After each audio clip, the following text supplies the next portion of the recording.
The voters wanted this. It's not some young people being stupid. These are the voters. They vote the way they want to vote.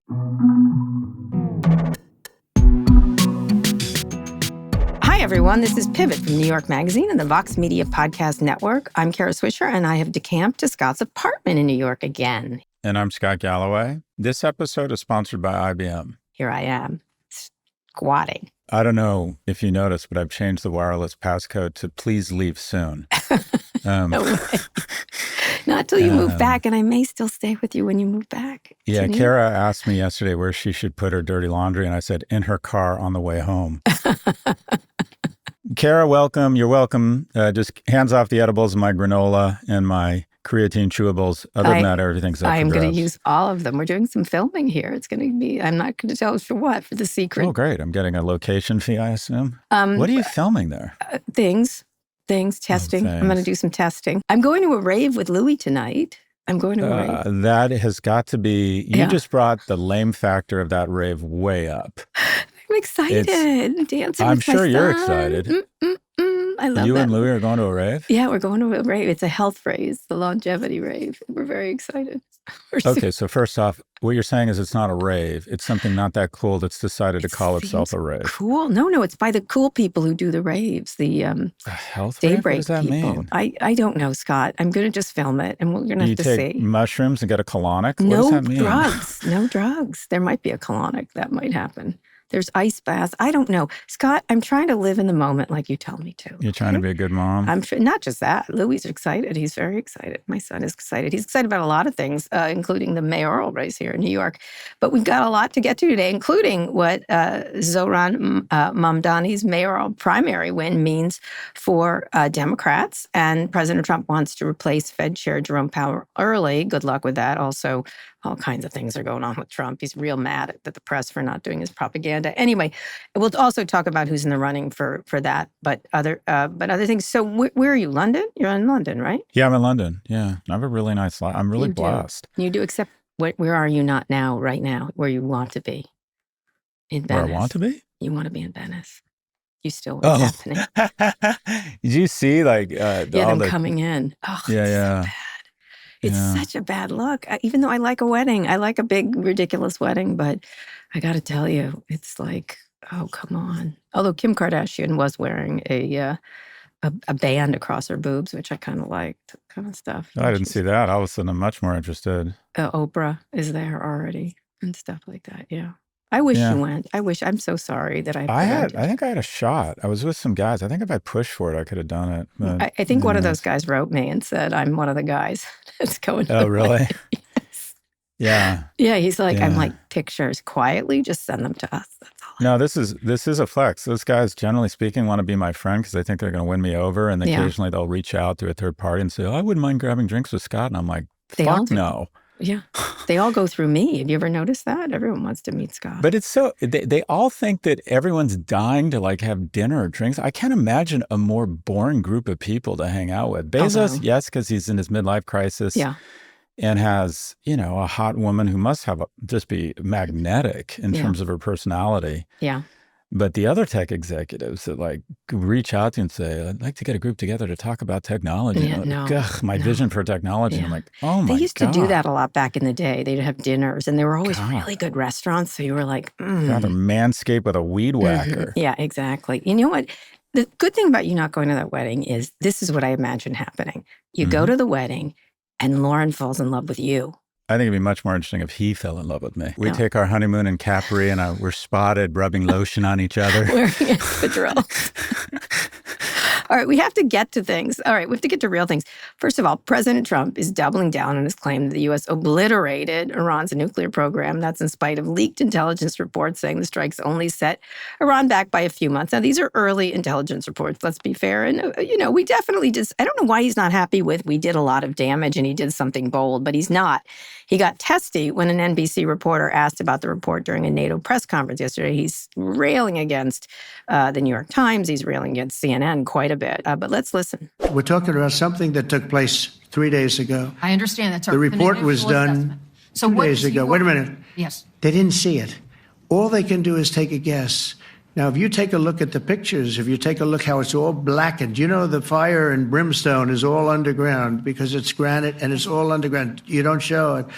But even there, with all of that being said, the whole area for 75 yards around the hole where it hit is black with fire. Blackened. Anyway, then he had a fired up Pete Hegseth, your drunkle, step in to back him up. Let's play that. Of course, we've all seen plenty of leakers. And what do leakers do? They have agendas. And what do? Do they share the whole information or just the part that they want to introduce? And when they introduce that preliminary report that's deemed to be a low assessment, you know what a low assessment means? Low confidence in the data in that report. And why is there low confidence? Because all of the evidence of what was just bombed by 12, 30,000-pound bombs is buried under a mountain, devastated and obliterated. So if you want to make an assessment of what happened at Fordo, you better get a big shovel and go really deep, because Iran's nuclear program is obliterated. It's not clear if it's obliterated. Anyway, Hegseth said the FBI is investigating the leak. The CIA director, John Ratcliffe, is now claiming there's credible evidence that Iran's nuclear program was severely damaged. Trump is also saying that U.S.-Iran talks will happen next week, but doesn't think a formal deal is necessary after the strikes. Today, again, Pete Hegseth, who is just really so unqualified every time he gets up, was saying that we should celebrate pilots. I mean, we do. I go to Top Gun, Pete. I love Top Gun. I love when they hit the spot, and I love it. And he also was saying that that the press should go along with propaganda because Daddy needs it. It's very strange. All they were doing was reporting on things. And before we move on, before I want to get your thoughts on this, I need you also to weigh in on this. At the NATO summit, Trump was asked about his expletive-laden rant about Iran and Israel the other day, and NATO's Secretary General also had some thoughts. This is the Daddy reference. Let's listen. You know, they fight like hell. You can't stop them. Let them fight for about 2-3 minutes. Then it's easy to stop them. And then Daddy has to sometimes use strong language. You have to use strong language. Every once in a while, you have to use a certain word. So Daddy has to use strong. Anyway, Scott, I'm going to call you Daddy from now on. Thoughts on all of this, on Pete, on Trump, why he's so insistent about this and sort of losing ground for some reason, even though he was successful. Well, a giant hole that's on fire, I think that's a pretty decent description of how I imagine my honeymoon with Jeff Bezos. Ooh, that's bad. You're thinking of that. You can't get out of your head. Daddy, yeah. Speaking of Daddy. Anyway, go ahead. I just think it'd be worth the photos. Yeah, I think that would be, you want to talk about something that would make news. Seriously. And not only that, it'd be really good for, I wonder if we'd lose IBM as a sponsor. We get Amazon. We get Blue Origin. Okay, so first off, perception around foreign policy sometimes is more important than actual kinetic power. Mm-hmm. And the reason we choose a civilian to head the Defense Department is they're supposed to make decisions to allocate resources correctly and ensure that our fighting machine doesn't become generals who just consistently roam the earth. And there's a reason we usually pick a civilian to be the Secretary of Defense. And in an operation like this, when you're up there saying, no, it was great, you lose all fucking credibility. And what they should have is someone up there with broad shoulders, a general, a man or a woman who has actually spent their life demonstrating character and excellence from the most competent organization in history, the U.S. military, in a very sober way, describing the operation. And then when someone says, there's reports that it's not as effective as it could have been, to say, well, we don't know. We won't know. Our preliminary reports are the following. Yeah, the general did try to do that, General Kane. But they shoved him out of the way because they're also... Yeah. Well, he did not want to be there. He had that look on his face. They're also anxious to say, check out my prosthetic penis. I mean, these guys should be in the background. The president should have announced the attack and then let the pros, the people who actually executed this operation and who have a reputation for not lying and exaggerating. And Secretary Hegseth should be nowhere near a mic around this. This is not his job. They should have generals. Is it ruining the thing? Because, it's a successful thing to set them back by months. It's a successful thing to set them back by a year, to set them back. There's reports the uranium was moved. It would be really nice to know. And trust me, I bet our allies will have a lot of intelligence on this, and that's who the intelligence we're going to have to rely on is not ours, which is astonishing. And of course, they've moved Tulsi Gabbard out of the way because she's saying maybe not. Like she's caused a lot of problems because she's questioning the intelligence. But to not rely on our own intelligence and to insult it seems like a waste. It just weakens us. It also is a waste. Couldn't he just be successful instead of being angry at like CNN and the New York Times? Look, the victory here is that the president did show leadership. The president who has a lot of critics. The president who has a lot of critics within his own party about foreign interventions took this action. That demonstrates leadership. It demonstrates strength. We are the only nation in the world that has these sci-fi like B-2 bombers that we can fly from fucking Missouri to anywhere in the world to drop an ordinance that no one else has. And is it effective? Yeah, it was effective when anyone looked up or we saw photos of these B-2 bombers rolling in. In addition, it also demonstrates that we support Israel. It also demonstrates that our memory is long and our reach is far. All of those things are good for America. But to get up there and start exaggerating and with no real credible evidence, it's saying that this was and then attacking the press for doing its job, and not being a propaganda organ. It just reeks of weakness. It's like, okay, let's figure out a way. I do think Trump has actually, in many instances, good instincts. And then he goes about it and he decides to snatch defeat from the jaws of victory. And that's what they're doing here. If a general had just gotten up there and said, we won't know for a while what the true effectiveness of this was. They just stepped all over him. He did. Kane did that. So did, by the way, J.D. Vance, right? Like, they were doing the right things at the beginning, except for Trump. They just don't know what he's going to do. He started cursing. He started making messages. And then, because he's so obsessed with the media, and especially media he calls losers, is the ones he talks about all the time. It's sort of like the guy who broke up with you who can't stop talking about you. If they're such losers, Donald, stop talking about them. If it doesn't matter, stop talking about them. But it clearly does to him. What's interesting, though, to me is, let me read this. He called the New York Times and CNN bad and sick people. And of course, CNN is backing the reporters, so is the New York Times. But this is something I think I told you. The New York Times is pushing back hard now. And I was told by someone there that that's what they're going to do now. They're sick of saying we stand by our reporting. This is what they wrote, which it was very pointed. Trump called this fake news, and he and his entire national security team subsequently confirmed that the Defense Intelligence Agency did in fact produce a preliminary assessment described in the report by the Times and others. So their statement was fake, not the Times reporting. I think this the press has had it with this nonsense. I'm glad they said it that way. I think that what we call more progressive media that spends the money to do fact checking, and I think the Democratic Party need to become the organizations and not fucking around. Yeah, we're not fucking around. And to say, as is often the case, when the data is true, they go to attacking the institution and not the reporting or the data. And this is nothing but additional evidence that, in fact, our reporting is entirely accurate. I mean, they should just start.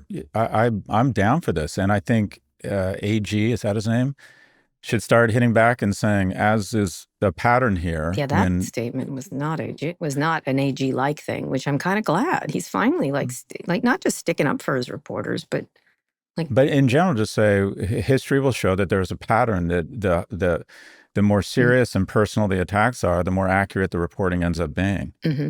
They did that around the Elon stuff, too. The reporter was allowed to tweet, this is nonsense, especially when they called her a fat liar and all this other stuff. So anyway. Yeah. So I don't, that when Elon Musk went about saying, well, you mean the organization that got a Pulitzer for, describing Russiagate. Yeah, the one that also got 141 other Pulitzers. Yes, I know.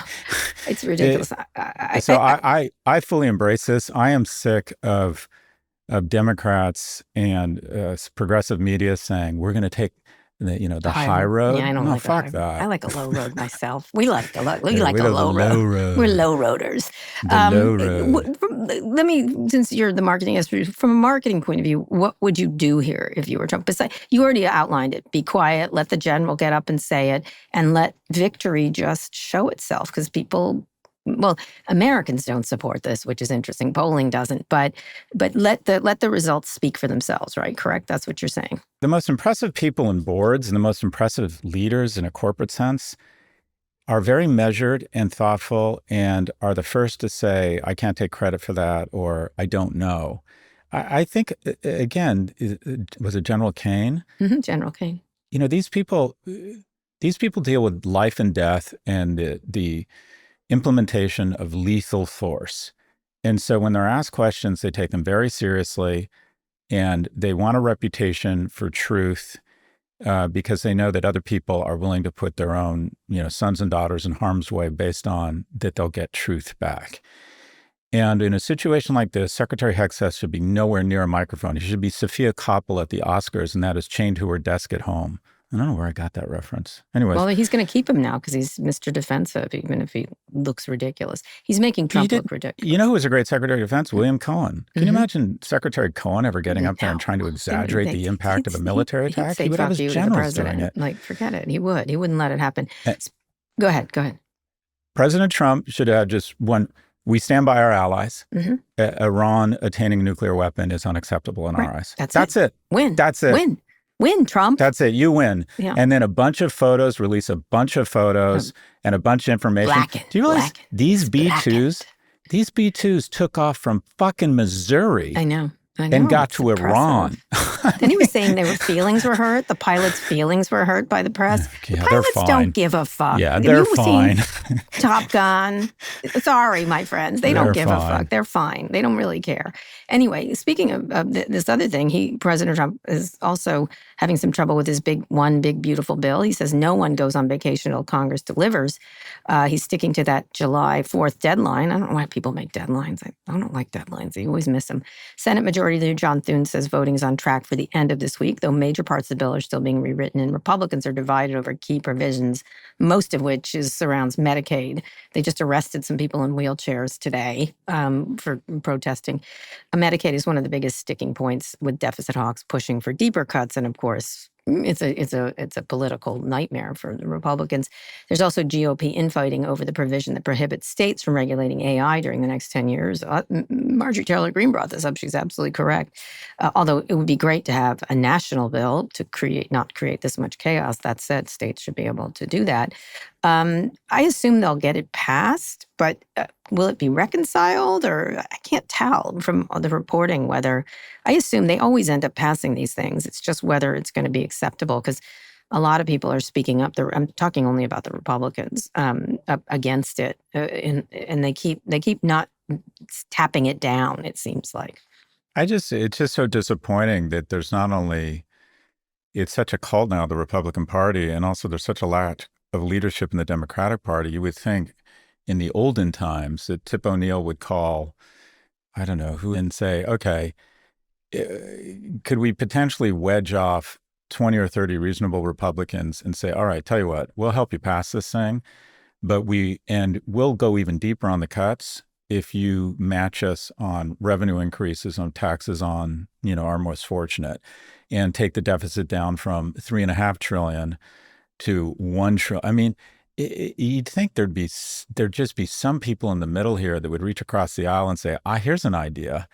Why don't we try and make ourselves really unpopular across the extremes on both sides? But that just doesn't happen anymore. Yeah. So, why should the Democrats help? Why should the Democrats help? Well, because if this passes as is, it not only is a budget buster and impose the greatest transfer of wealth in history, it's also basically a move towards autocracy. There's things in this bill, including, there's just so many terrible things in this bill. Nobody in the administration can be found in contempt of court, so they can never subpoena them and force them to come testify. They're talking about putting up 150 million plus acres of national land for sale. They're shoving everything in here. There's so much ugly shit in this bill. Yeah, there is. So anyway, I can't see it not passing, but I think he's right. Losing.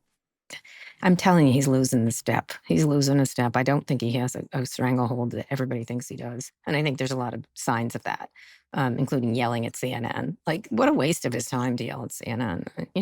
I just don't. I don't know. We'll see. We'll see. We're not experts in this, but we'll see. And the AI thing should absolutely not pass. States should have the right to do that. And again, we should have a national bill. But that would be. We don't have a national bill on anything having to do with tech.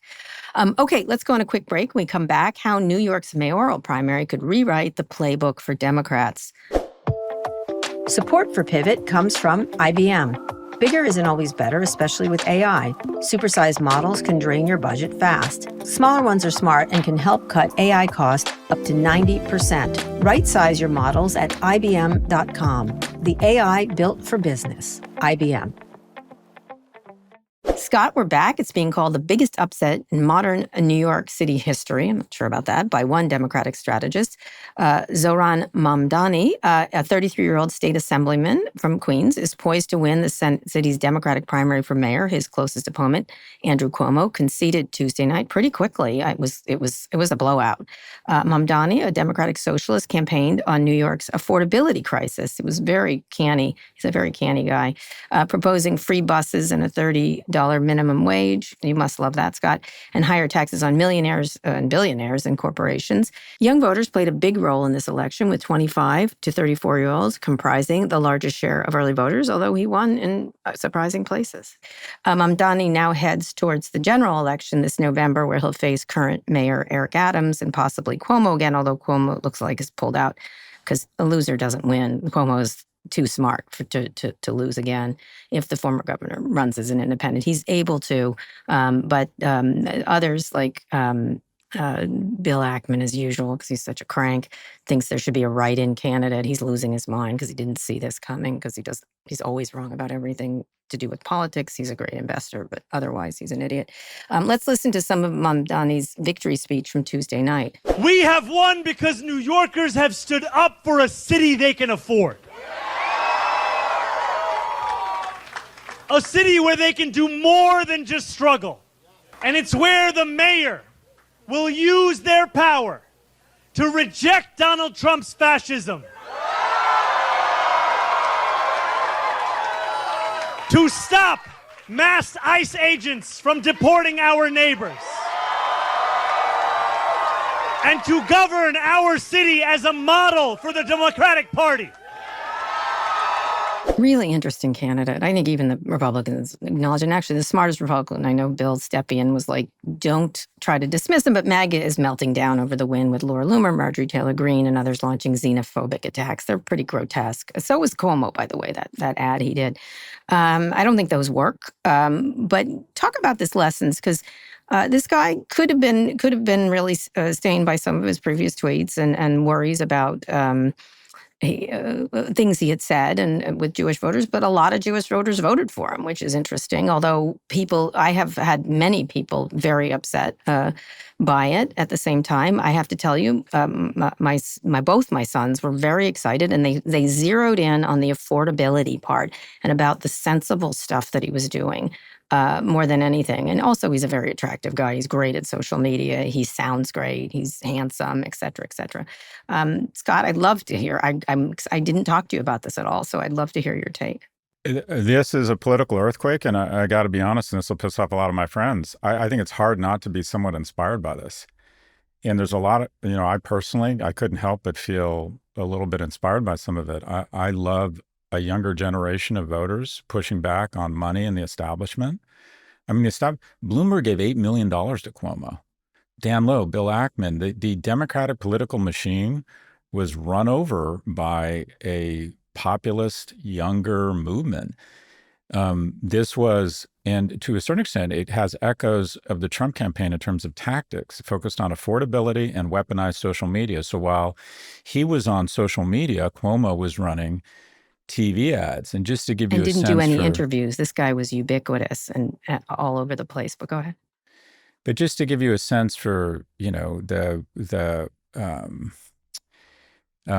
difference in the campaigns, look at their Instagram followings. Mm-hmm. Look at the platforms they weaponized and how they went about it. Mm-hmm.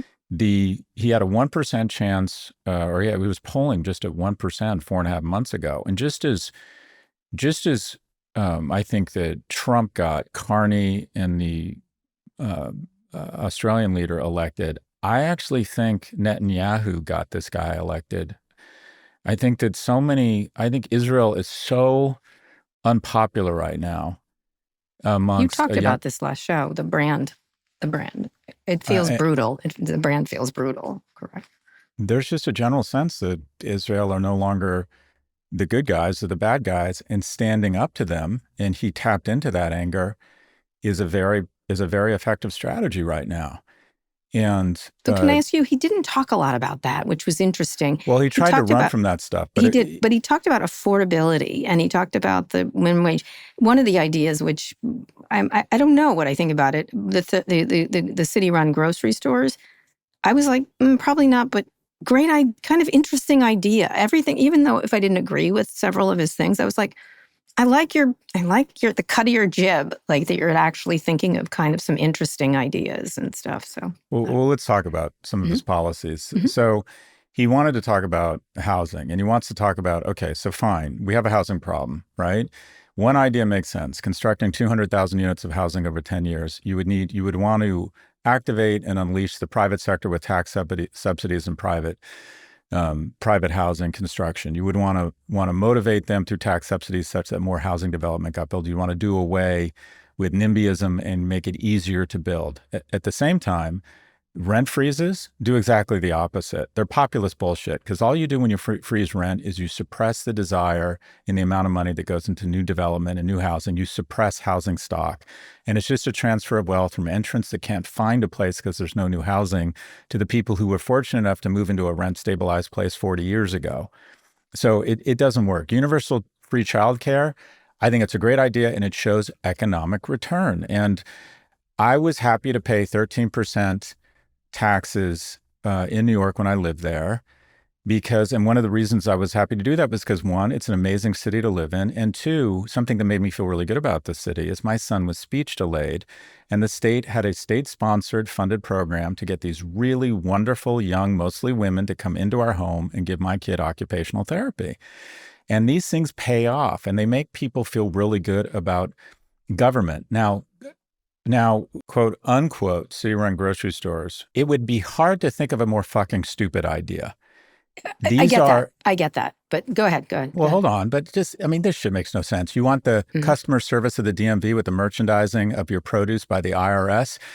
Grocery stores, the one business you would not want the government in is grocery, because it's a low-margin business. It's local bodegas who are very good at what they do, mostly immigrants. This makes absolutely no sense. Now, taxing the wealthy. Before you get to that one, can I just say there's some co-ops that work there. The idea is to get people who are poor better food, right? So that's a great idea. That's where I was thinking. And there are certain co-ops that work really well. There's certain innovative things to do in that area. But I agree on they're not run by the government. No, but there's a way the government can encourage, say, a food co-op or healthier food. But go ahead.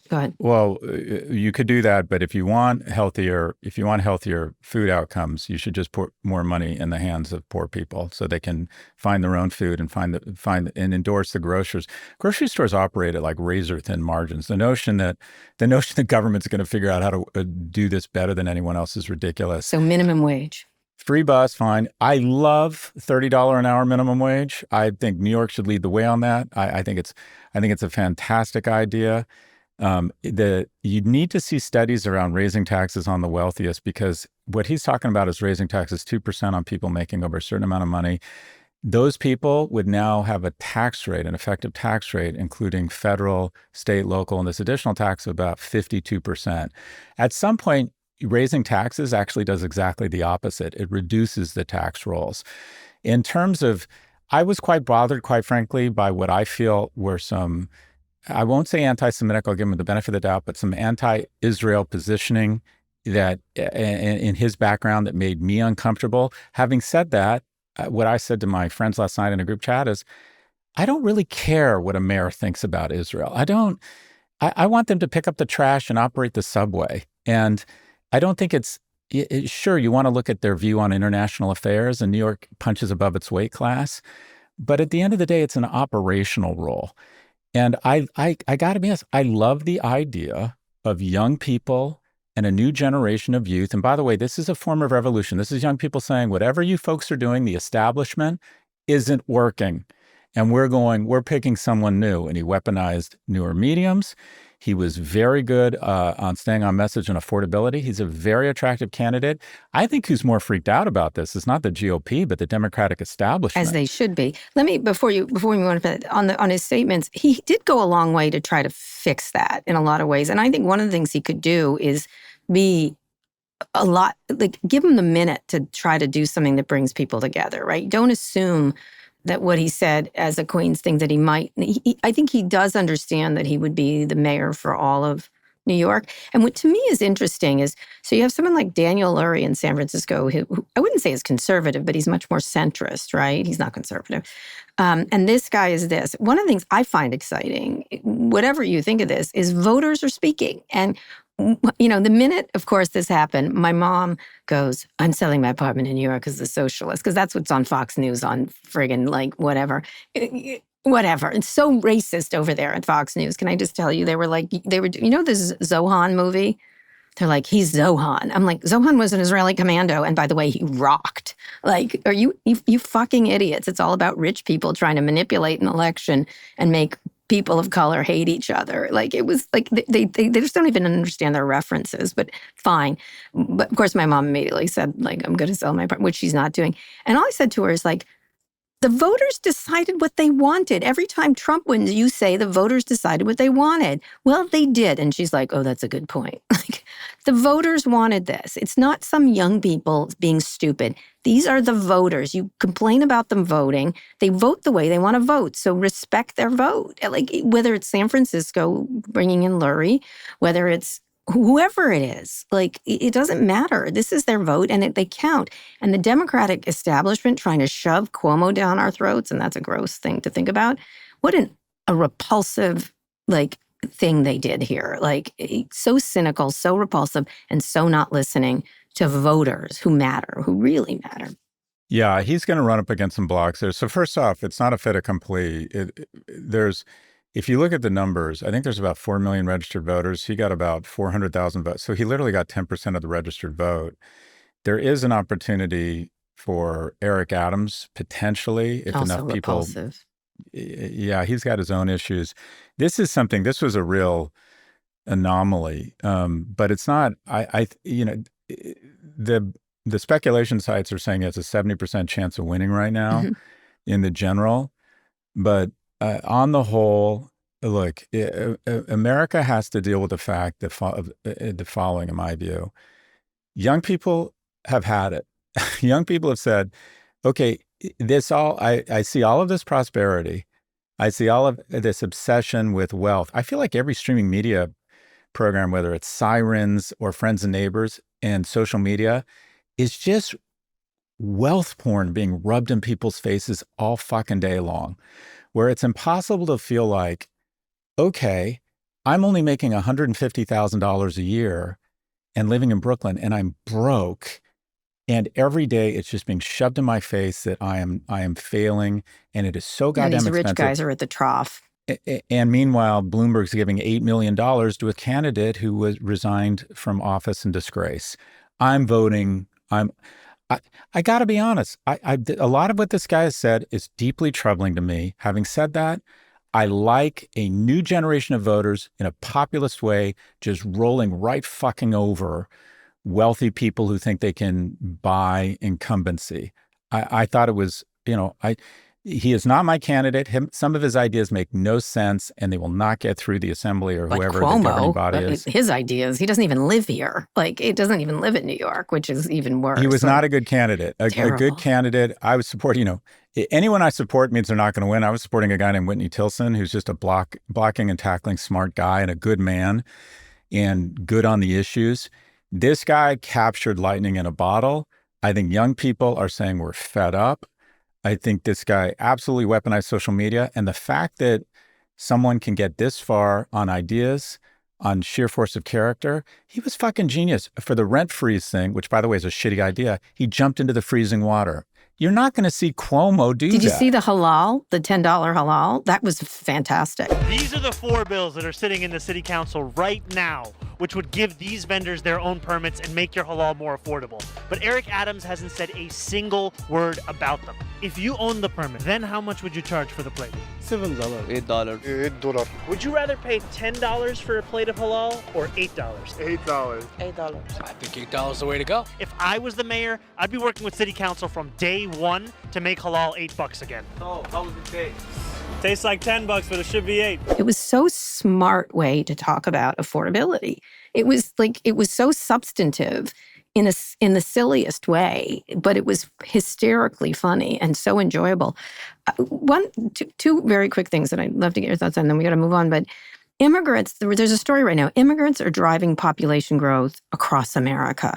This guy feels like America, like where it's going. I don't care. You can hold on to your white America all you want, but it is not. That is not what's happening in our country. He appealed to a lot more people. He appealed to, the numbers are so interesting of who he appealed to. He wouldn't. The winner here, this is the one guy, I have to say, Brad Lander, who, if the Democrats are serious about someone with experience, and sorry, the New York Times, if you were serious, you would have backed Brad Lander, right? Yep. Controller. Great consolation, or whatever you call it, speech. What did he do? I have to tell you, they cross-referenced each other. He hugged Mamdani. He hugged him. They crossed, said vote for each other, rank each other 1 and 2, depending on what you want. Then he backed him. He should put Lander in an office if he becomes I'm sure he will. He will, sure he will. like deputy mayor, whatever. Yeah. This guy took a risk. He's Jewish. He's like, I've talked to him. I don't think he gave him that cover. I thought Brad Lander, and then he became exciting because he got arrested. He's interesting. He made Mamdani more safe for people who were worried, and Mamdani made Lander more interesting in some weird way.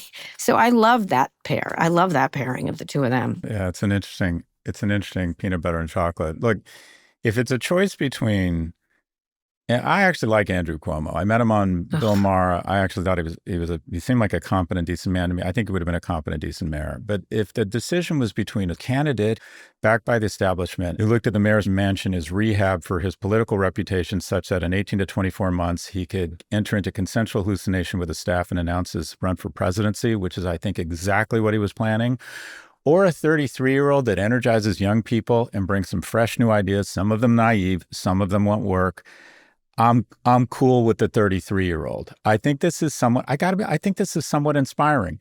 His viewpoint and some of his rhetoric around Israel, I find deeply offensive and disturbing. Having said that, I don't really care what a mayor thinks about that shit. And a lot of my friends will get angry, but that's not their role. The role is to make sure the subways are moving on time. Affordability, I'm all for it. Having said that, I left New York in 2011 because I couldn't afford to live there. I had 2 kids. I was working my ass off. I was making what I thought was a lot of money. And I remember saying to my partner, I'm sick of feeling middle class while I make all of this money. And we moved. I don't think anyone has a birthright to live in New York. Having said that, if there are programs to maintain the diversity and the viscosity and ensure that young people continue to populate these great companies by reducing the NIMBYism regulation, unleashing the private sector in terms of new housing development, I'm all for it. And the effectively universal pre-K and $30 minimum wage to set a tone to inspire the rest of the nation, recognizing if you pay people $30 minimum wage, yeah, some places will go out of business, but on the whole, it'll be stimulative for the economy. I'm down for it. It is time for these fucking older Democrats to get on an ice flow and give some new people a shot. Let them do their dumb ideas, but they're good ideas. They're fresh. They're perfect was not on the menu. This guy was not perfect for me on a lot of levels, but I gotta be honest. I knew you. He's also a handsome man. You also like a handsome man, don't you? Guilty. Guilty. But they just did a profile of his wife. It's time for a new generation of leaders representing young people who, for the first time in our nation's history, aren't doing as well as their parents. It is time for the next. It is time to shed some skin. We need to get on an ice flow, Scott. It is time for the next. It is time for the next generation. So I hope that this guy appoints really talented, thoughtful people, he should do that, that he takes some of the rhetoric down, and that he's more thoughtful about some of his economic plans. The GOP is trying to make him the face of the Democratic Party. That shows how fucking old they are. That's the thing. I was like, be careful, my friends. Like, the Democrats should take notes on how this guy ran his campaign. I know, but one of the things, the GOP rushing to do this, it's not working with young people. I can tell you that. It's not. They can see with their eyes, right? What an interesting and attractive candidate this guy is. If they make him the face of the Democratic Party, they're going to lose everything because they're old, creaky men. They're going to take, and by the way, Trump is looking old and creaky. Anyway, we have to move on. Very interesting story from a marketing point of view. One additional piece of data, and I haven't reconciled what this means, but this was sort of champagne socialism. You realize that Cuomo beat Mamdani by 13 points if they made less than 50 grand. Yeah. The lower income segment broke very hard for Cuomo, and it was middle and upper income that broke for Mamdani. I mean, it's very interesting what happened here and how it's going to impact national politics. But the takeaway I get is that it is younger people are done, and they're ready for new faces, and they're weaponizing new mediums. And I think the best thing this kid could do if he gets through the general is immediately publicly listen to and meet with Bloomberg and meet with Jewish leaders and focus on blocking and tackling and everyday things that impact everyday Americans or everyday New Yorkers. Shows he can work. This is this idea with Sarah McBride. There's all these very exciting candidates. Imperfect allies. That's the way to go. All right, Scott, let's go on a quick break. When we come back, we'll talk about Trump already considering Fed chair replacements. Scott, we're back with more news. Let's go through these quick. President Trump reportedly wants to name a Fed chair Jerome Powell's replacement as early as September or October. Powell's term runs for another 11 months. A transition period typically lasts just 3 to 4 months. Trump is already on it. Listen to a clip of him at the NATO summit responding to a question about interviewing candidates. I know within 3 or 4 people who are going to pick. I mean, he goes out pretty soon, fortunately, because I think he's terrible. Yeah, a year is not too bad, Trump. You can't force him out. The president's reportedly considering several candidates, including former Fed Governor Kevin Warsh and World Bank President David Malpass. Treasury Secretary Scott Bessent is reportedly also being pitched by allies. Very quickly, why is he doing this? Why? Well, he just wants to neuter him, and he wants the governors to have a bigger say. But Chairman Powell will go down in economic professors and economic theory will constantly cite Jerome Powell as somebody who was a steady hand, and the next Democratic president will give him the National Medal of Freedom, and it'll be well deserved. Yeah, I agree. There we have it. Well, Trump, again, weakness on Trump's behalf. I feel like he can't have everything he wants, so he throws a little hissy. He's doing a lot of hissies lately. Hissies aren't a good look for an old man, by the way. Another one, the FTC has agreed to approve the merger of advertising giants Omnicom and Interpublic Group after the companies agreed not to collude on politically motivated ad boycotts because, we don't love the First Amendment anymore. While the $13.5 billion merger will still allow the company's clients to choose from whether they want to advertise on certain platforms, which is their right, by the way. It's kind of so stupid that they had to agree to this dumb thing. Speaking of which, liberal advocacy organization Media Matters has sued the FTC, claiming the agency waged a campaign of retribution on behalf of President Trump and Elon Musk. The agency started investigating Media Matters last month over whether it illegally colluded with other groups to boycott advertising on X.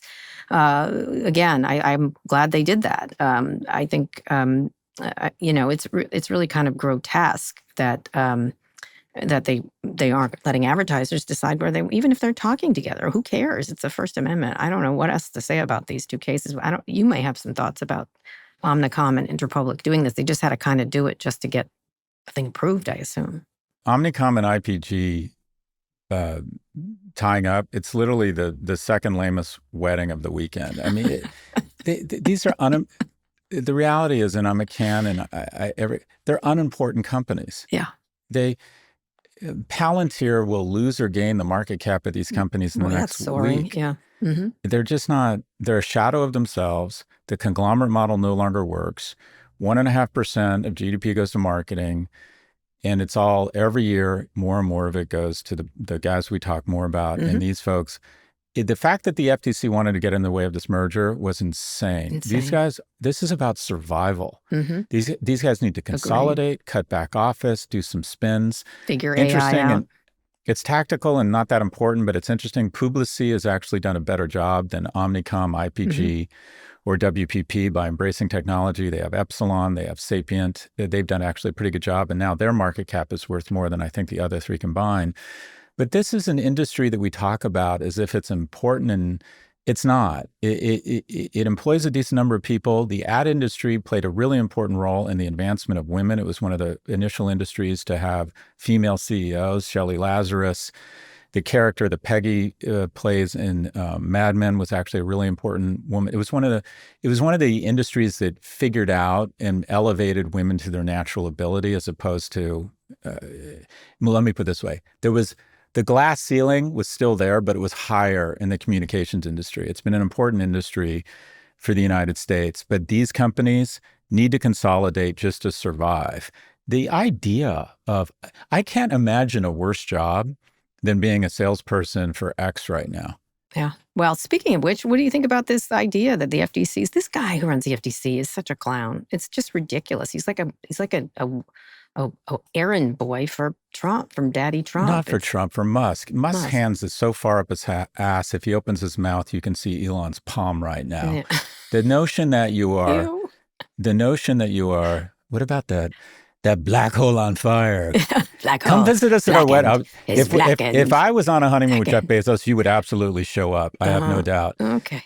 Anyways, it's insane. Yeah. You're saying free speech is your ability to say things, but it's not free speech when you decide you don't want to advertise on a platform? Yeah. They're allowed to. I don't care if they have lunch and all decide to do it together. Who cares? Here, Linda Yaccarino, make a better platform. Don't have a shitty platform. Elon, sell better cars. Sell better cars. Perhaps you will do well. Otherwise, step off, letting advertisers do what they want. And by the way, they're already, as you say, suffering. They should do whatever it takes to do well. Correct? Right? Well, okay. So the actual law is a boycott would only be illegal if the companies involved colluded with each other to obtain lower prices. And that's not what they're doing. No, they're just basically this is a shitty platform. They're basically saying as a service to their advertisers, this is not a safe place. You need to be careful here. And until they make it more brand safe, you shouldn't advertise here. That is entirely legal. Yeah. Anyway, one interesting case, though, I have to say, I was really struck by. Both Meta and Anthropic struck legal wins against the book authors this week. The two companies faced similar suits. In both cases, federal judge ruled that the training of AI models on copyrighted books was fair use and transformative. The judge in Meta's case said the plaintiffs, which included Sarah Silverman, quote, made the wrong arguments and failed to prove that copying harmed the market for authors. This is going to be a much, and then Sam Altman on my friend Casey Newton and Kevin Roos's podcast, Hard Fork, pushed back really hard on the New York Times and saying, I like the New York Times, but they're wrong about this. So there's some real aggression here on these legal wins. I'd love to know what you thought about this too. Copyright is super complex. And I guess one judge said, if you buy the book, you've done enough. If you actually buy the book instead of steal it, I guess. I was disappointed and surprised. And I thought, okay, we've said for a while, this is a moment in time where creators need to really circle the wagons around their IP and at least participate in some of the extraordinary shareholder gains that this industry is garnering by not actually creating content, but crawling content and then using a machine to offer it up in interesting ways. And so this, to me, was disappointing and surprising. And I don't understand the mechanics of the legal ruling, but I would have hoped that they would have pushed back and said, I was hoping that there'd just be more respect for IP, because at some point, this just reminds me very much of back to the old days when Google figured out a way to crawl data and give the content providers 2 cents by sending them traffic they couldn't monetize. And they got 98 cents on the dollar for curating information in a really interesting way that other people had created. If you look at all of the models here, it's just all moving towards an asset-light model where you don't create content, you crawl it, slice it, dice it, serve it. And at some point, that's going to be bad for the overall economy when there's just no money in the business of fact-checking and content creation. And Anyways, I was disappointed to see this ruling. What do you think? I need to learn more about it. Like, I don't understand it. I want to understand it, because if they are able to do this, it's a real problem for authors. There's a great piece, if people want to read it, in The Atlantic this week about AI upending publishing, which I thought was really smart. So we need to learn more about this, because it's an area we should know more about. But yeah, I was surprised by both these rulings, but they're doing little jigs over at Meta, I guess. But it's not over. I'll tell you that. It's not over for OpenAI. It's not over for any of them in terms of legal struggles they'll have a little bit. All right. One more quick break. We'll be back for predictions. Okay, Scott, let's hear your prediction. What is your prediction? I went back and looked through the headlines kind of the few days following 9/11 or our entry into Iraq or Afghanistan. And other than the bin Laden raid, where the headlines ended up to be the first 24, 48, and 72 hours ended up to actually being quite accurate. In every other instance, what comes out 6 or 12 months later is that what came out 24 hours later was just not that accurate. And so my prediction isn't that interesting. It's just that everything we think we know about these attacks in Iran, we don't know. And also, I have never felt a lack of certainty or confidence in the information coming out of our intelligence community and out of the White House, because it feels as if their priorities aren't giving the American public the truth, but just signaling macho. And I don't know if we're going to find out that, okay, all of the nuclear material was actually transported out, or that the regime. That's the worrisome thing. That's the one one of the things they're not doing is saying they are sort of trying to punt on that, because I think that's what happened. Like, if you look at a lot of the headlines, they won't say anything about whether the stuff was moved. So, yeah, I interviewed this really interesting guy from the Carnegie Endowment, Kareem Sajapur, I believe his name is. And, it just, military intervention in the Middle East, the only thing you know about it is it has just so many unintended consequences. And this whole thing feels today just so performative on behalf, we attack, it feels very performative. Iran responds in what feels like a very performative way. So it's kind of a non-prediction, and that is, whatever you think happened, the only thing I'm fairly certain on, that's not what happened. It's just. Do you feel like you're in a Mission Impossible movie where the uranium is on the move and Ethan Hunt I feel like I'm in the has to Truman get it? Show. Oh, see, I feel like Ethan Hunt's on the hunt for the uranium that's somewhere in a tiny ball that he just puts in his pocket.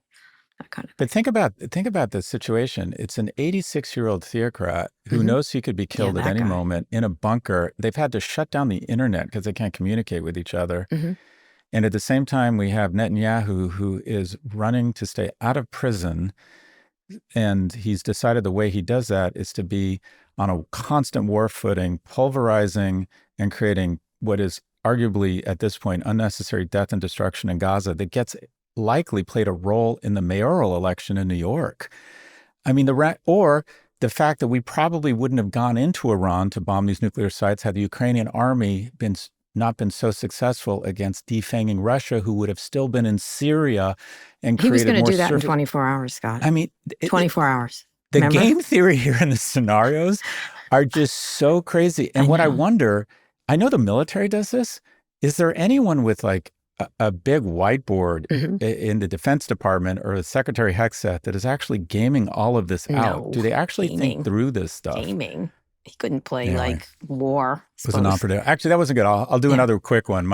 I'll do this. I'll repeat the prediction. Right. Okay. Reed Hastings going on the board of Anthropic. We are going to have an Anthropic Netflix joint venture that will compete with TikTok. I like it.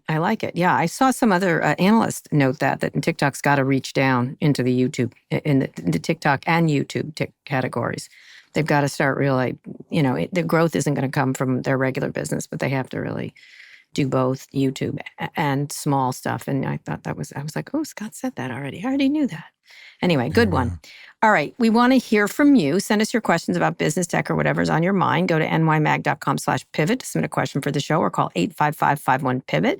Elsewhere in the Kara and Scott universe this week on Prof G Conversations, Scott spoke with Ian Bremmer, the president and founder of the Eurasia Group, about Iran, the role President Trump plays, and what could come next on the global stage.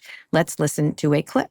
The backdrop on Trump is he's not gotten his deals done. He's really itching to make something happen. He wants to show that he can win on the international stage. And Iran suddenly was where he was putting a lot of time, a lot of effort, a lot of attention. So that's the background for him. The backdrop of Iran is that they have lost more influence, both regionally and globally, than pretty much anybody over the last year. Interesting, except for Elon Musk. Okay, that's the show. Thanks for listening to Pivot, and be sure to like and subscribe to our YouTube channels. We have a lot of YouTube channels, and we cross-promote each other on all of them, whether it's the Prof G one, On with Kara Swisher, or Pivot, which is a fantastic channel. We've got lots of stuff in there for you. We'll be back next week. Scott, read us out. Today's show was produced by Lara Naaman, Zoë Marcus, Taylor Griffin, and Kevin Oliver. Ernie Indradat engineered this episode. Thanks also to Drew Burrows, Mia Silverio, Dan Chiolan, and Kate Gallagher. Nishat Kurwa is Vox Media's executive producer of podcasts. Make sure to follow Pivot on your favorite podcast platform.